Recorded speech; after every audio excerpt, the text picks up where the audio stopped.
Saudaraku, minggu yang lalu kita melihat mengenai sidang Antioquia yang terjadi karena anak-anak Tuhan bersaksi pada waktu aniaya.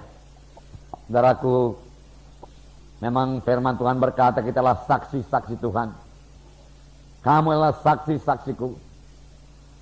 Sidang pertama, walau dianiaya, dia terus bersaksi. Dia terus memberitakan Injil di mana saja dia berada.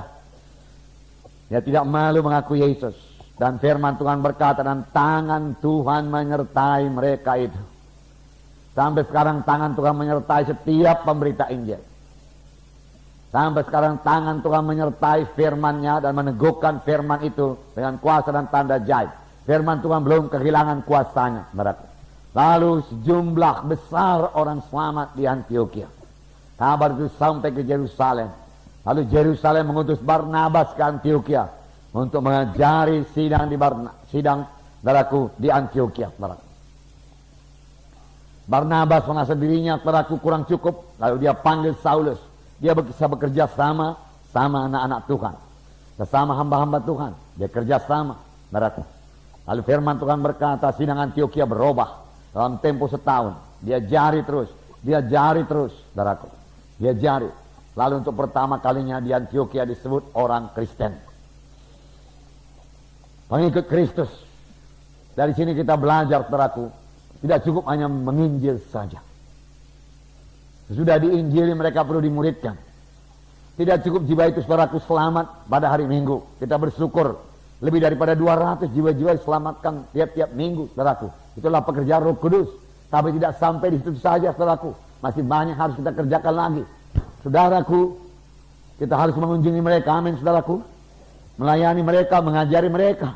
Jika mereka kebaktian lagi, saudaraku, pada hari Rabu di kelompok sel, hari Minggu, saudaraku, di kebaktian Minggu. Setelah mereka belajar firman Tuhan. Di samping itu, saudaraku, kita siap sedia membimbing dia daripada firman Tuhan. Amin, saudara.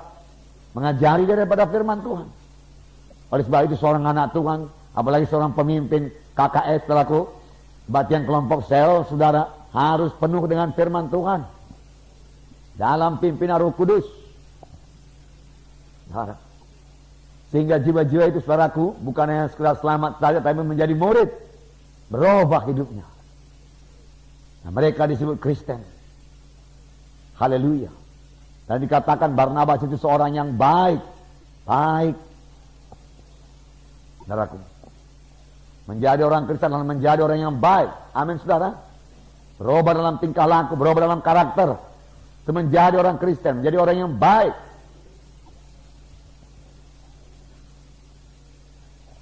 Haleluya. Penuh dengan Roh Kudus. Sebenarnya dengan penuhnya dia dengan Roh Kudus, saudaraku. Roh Kudus mengubahkan dia. Dia sendiri mau berubah. Roh Kudus menolong. Nah, dia berubah.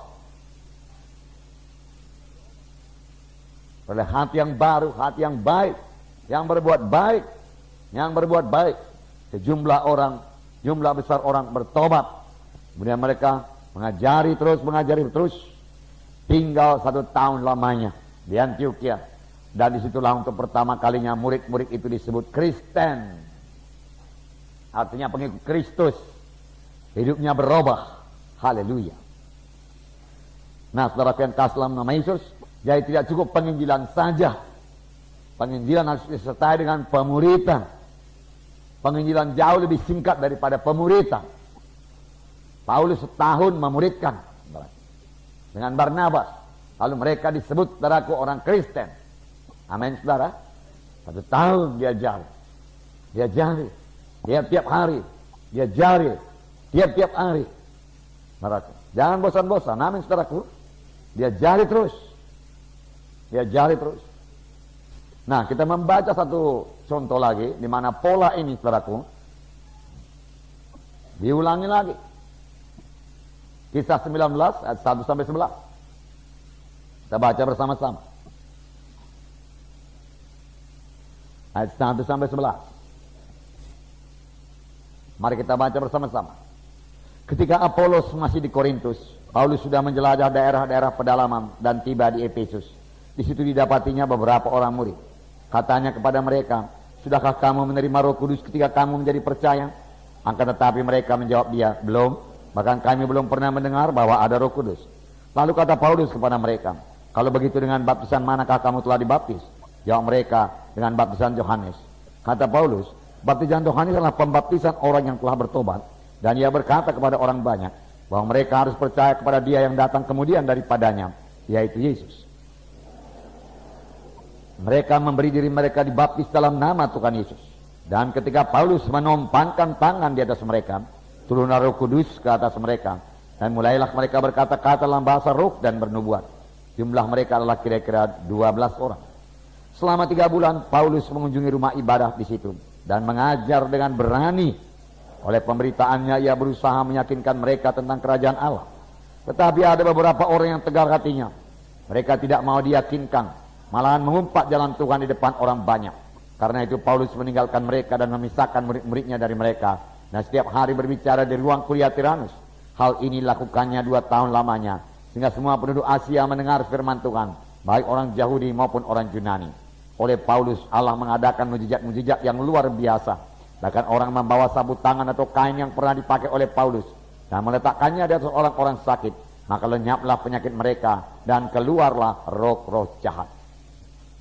Jadi sama saja saudaraku, di sini saudaraku Paulus, saudara, menjelajah daerah-daerah pedalaman dan tiba di Efesus.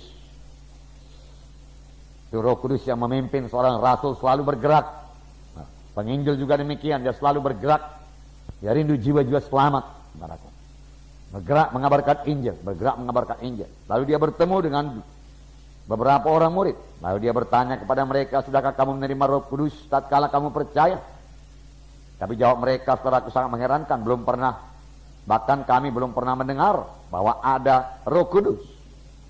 Heran juga, kalau begitu dengan baptisan apakah kamu dibaptis? Kami dibaptis dengan baptisan Yohanes. Sebenarnya Yohanes saudaraku mengerti baptisan Roh Kudus. Amin saudara. Yohanes telah menceritakannya. Kemudian daripada aku akan datang seorang, membuka tali kasutnya pun aku tidak berlayak. Aku mempersiapkan jalan baginya. Yohanes Pembaptis berkata, aku membaptis kamu dengan air.